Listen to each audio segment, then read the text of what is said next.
Imagine soaring over the deep, endless blue of the ocean, just another routine day for the Coast Guard. Everything below is calm, serene even, until something catches the crew's eye.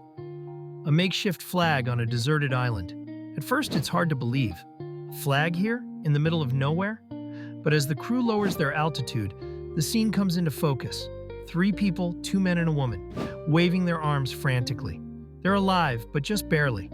What would you do if you were stranded on an island for 33 days with no food or drinkable water in sight? That's the reality these castaways faced. Their ordeal began when their boat capsized during a storm. With no time to send a distress signal, they swam to the nearest island, desolate and uninhabited. They had nothing but their instincts and a will to survive. Their first challenge was finding water. Without it, dehydration would have claimed their lives within days. Thankfully, the island had coconut trees, a source of hydration and sustenance. But coconuts aren't as straightforward as they seem. Over time, drinking too much coconut water can lead to dehydration due to its high potassium content. The castaways carefully rationed their intake, using every scrap of knowledge they had about survival. Their second challenge was being seen. They crafted a flag from materials they scavenged on the island, pieces of cloth, branches, and anything reflective. When the Coast Guard spotted them, the flag was their lifeline.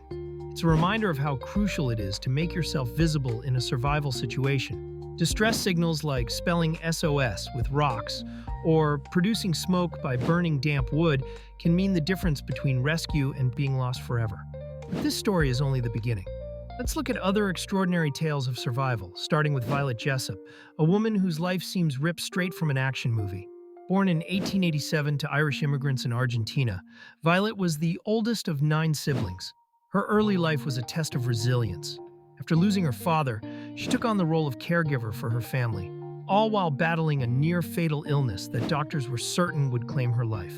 Against all odds, she recovered, setting the stage for what would be a lifetime of miraculous survival. At 21, Violet followed in her mother's footsteps and became a stewardess. Her beauty initially worked against her. Many employers believed she would distract passengers and crew. Determined to succeed, Violet wore tattered clothes to one interview to appear less glamorous.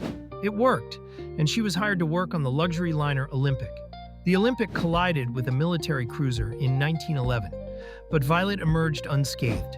Undeterred, she continued her maritime career, joining the ill-fated Titanic. When the ship hit an iceberg, Violet was tasked with helping women and children into lifeboats. She survived the sinking, and even saved a baby. Though decades later, a mysterious phone call from someone claiming to be the child's mother would leave her questioning the events of that night. Her third brush with death came aboard the Britannic. As the ship sank after hitting a mine, Violet was nearly pulled into its propellers. She escaped with a fractured skull and yet another remarkable story of survival. Despite all this, Violet loved the sea. She continued her career for decades, proving that courage isn't the absence of fear, but the determination to keep moving forward.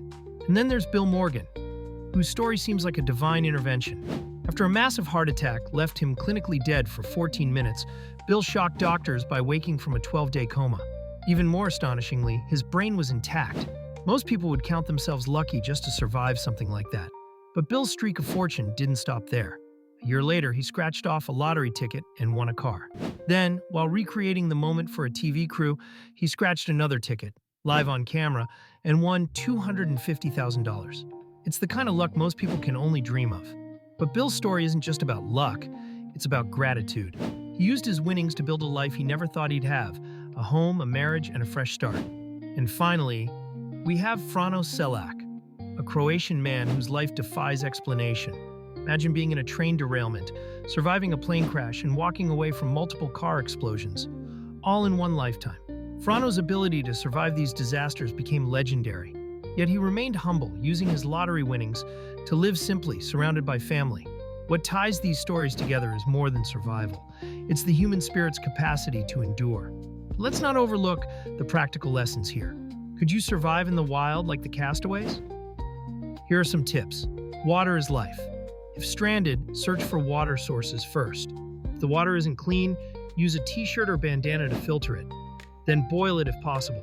Alternatively, trap water from tree leaves using a plastic bag. A method as simple as it is effective. Shelter comes next.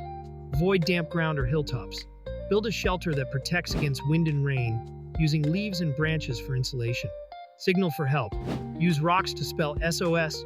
Burn wet wood for visible smoke, or make noise with a whistle, improvised or otherwise. Know the rule of 3. Remember, you can survive 3 minutes without air, 3 hours in extreme conditions, 3 days without water, and 3 weeks without food. Prioritize accordingly. Stay calm. Resilience starts in the mind. Panic clouds judgment. But a clear head can turn the impossible into the achievable. Luck plays a part in survival, but preparation and mindset often make the difference. Consider Violet Jessup, Bill Morgan, and the Castaways. They weren't just lucky, they were resourceful, adaptable, and courageous.